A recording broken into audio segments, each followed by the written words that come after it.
آغاز میں خبر یہ ہے کہ گورنر اسٹیٹ بینک نے سال 2025 کی پہلی مانیٹری پالیسی میں شرح سود کو 1% کم کرنے کا اعلان کر دیا ہے۔ کہتے ہیں مستقبل میں مہنگائی بڑھ سکتی ہے۔ اسٹیٹ بینک میں پریس کانفرنس کرتے ہوئے جمیل احمد نے شرح سود کو مسلسل 10ویں بار کم کر کے 13% سے 12% کرنے کا اعلان کر دیا۔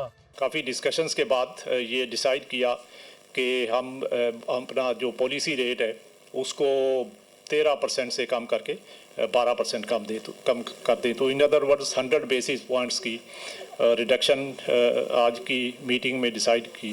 گورنر اسٹیٹ بینک نے مستقبل میں مہنگائی کو ہدف سے زیادہ جانے کا امکان ظاہر کر دیا ہے۔ مزید کہتے ہیں زرعی شعبے کا ترقی نہ کرنا ملکی شرح نمو پر منفی اثرات مرتب کر گیا۔ رواں سال 10 ارب ڈالر کی بیرونی ادائیگیوں میں سے 6 ارب 40 کروڑ ڈالر کی ادائیگی کر دی ہے۔ شرح سود میں کمی کے حوالے سے گفتگو کرتے ہوئے اقتصادی ماہرین نے توقع کا اظہار کیا کہ مستقبل میں شرح سود میں مزید کمی دیکھنے کو ملے گی، جس سے کاروبار پر مثبت اثر پڑے گا۔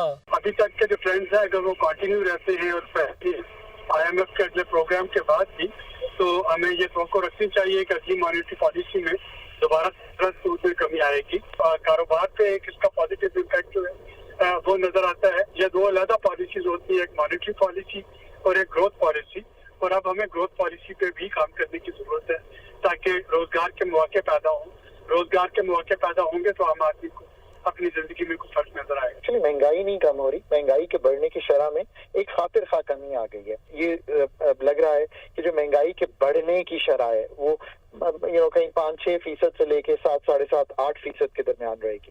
سو یہ ایک خاطر خواہ کمی ہے اور اس کا پازیٹیو امپیکٹ لوگوں پر اس طرح آتا ہے کہ جہاں چیزوں نے ڈبل ڈیجٹس میں مہنگا ہونا تھا، اب یوں لگ رہا ہے کہ وہ سنگل ڈیجٹس میں مہنگائی ہوگی۔ سو ایک تو یہ بات ہے۔ کور انفلیشن جس کو ہم کہتے ہیں، جس میں سے جو والیٹائل نکال دیں، وہ ابھی بھی آن اے ہائر ریٹ ہے۔ تو اس کو دیکھتے ہوئے I think it's a good decision.